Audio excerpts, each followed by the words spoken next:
the best thing you can do when you are looking for your first running shoe. Hey, in this video I'm gonna talk about 5 simple steps how you know what are the right running shoes for you and which ones should you buy. I will make a separate video about how you know if your running shoes are done and you need new ones. Also, I'm gonna give some examples at the end, so if you're curious about that, please stick to the end. Also, I won't talk about budget in this video.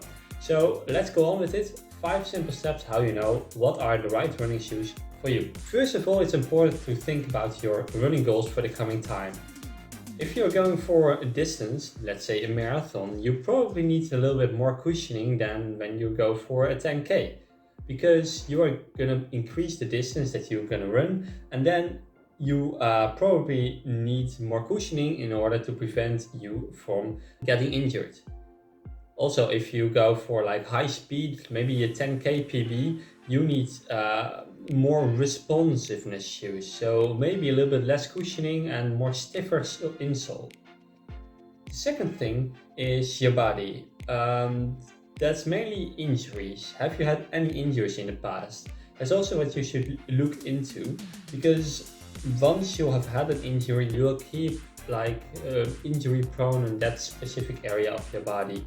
And let's say if you have had shin splints, for example, that's you come across because you make high impact on the ground all the time, maybe you need for your next shoes a bit more cushioning and maybe a little bit more stability in your shoe. The second thing is your body, and a big part of that is injuries. Have you been injured in the past? And let's say, for example, you've had shin splints and you want to run large distances. Then maybe you should reduce the impact that you make on the ground every time by adding a little bit more cushioning into your shoes.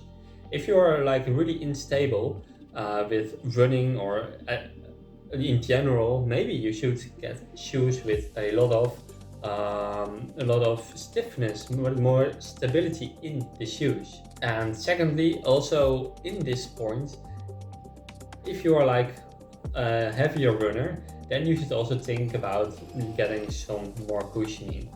I've been talking about cushioning a lot now, but it's really good for injury prevention. But if you want more responsiveness, like I said in the previous one, you should maybe go for a little bit less cushioning and more maybe stability and rigidness in the shoe sole.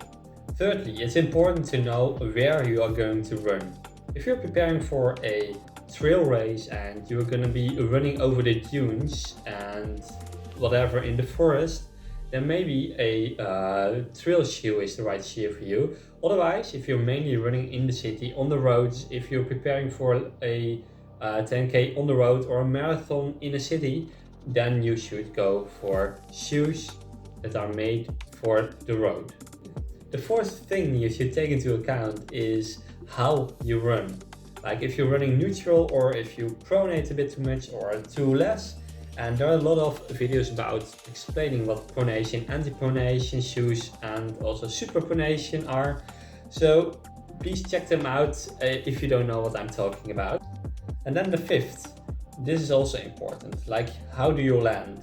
You can land on your heel and run like this, or you can also run on your front foot and run tap, tap, tap like that. So if you run on the heel and roll your foot every time like that, maybe you should have more cushioning at the back of your shoe, and when you run more on the front, you should have a bit more cushioning on the front of your shoe. So please check it out next time you're running. How do you run? And maybe try both of them. The best thing you can do when you are looking for your first running shoe is get to his local store and ask an expert to check out how you run and advise you on which shoes to buy. On the website, if you're an experienced runner and you are looking for a shoe and you already know the characteristics that it needs to have, The website All for Running is really helpful with that, as it has little bars where they rate the shoes on aspects like stability, also cushioning, etc. So you can check out that website. I will put the links down below of the examples that I'm now going to give. You can see here in the table that I'm going to give 3 examples. So let's talk about the first one. So you are about to start running and you make your first kilometers, and the goal is to get your weight a bit down, so you're a bit heavier than average, and you're living in the city, so you run around in the city and you are like a normal runner that has not really much weird things going on with the ankle and the foot and how you run. So you're neutral landing and you land on your heel. So with that, I assume that you're not used to running. So it's for your first kilometers, and that's also where you can get injured easily, and especially also because you are a little bit heavier than average.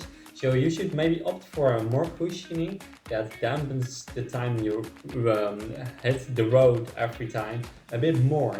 So I searched for a shoe, I will put the link down below, and the shoe that could fit you is the Hoka 11 Bondi 8. So you can check that out below. The second example is when you are already running for a while and you are looking for new shoes because you're also going for a 10k PB.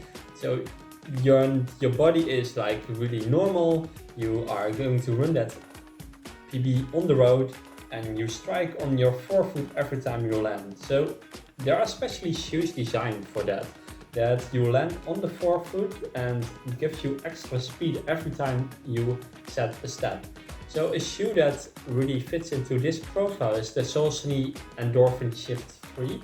Also the link down below again. The third example that I want to give is you're running for a while and you have done some races, 10Ks, maybe even half a marathon. You're looking for new shoes because you are going to run a first marathon. And you've had some shin splints in the past, and the marathon is going to be on a road which is also like high impact, and you have had like some extra support needed in your shoes because you have some pronation. So a shoe that could fit you for this is, as you need a little bit extra support because you have had shin splints and you don't want to injure your shin splints again.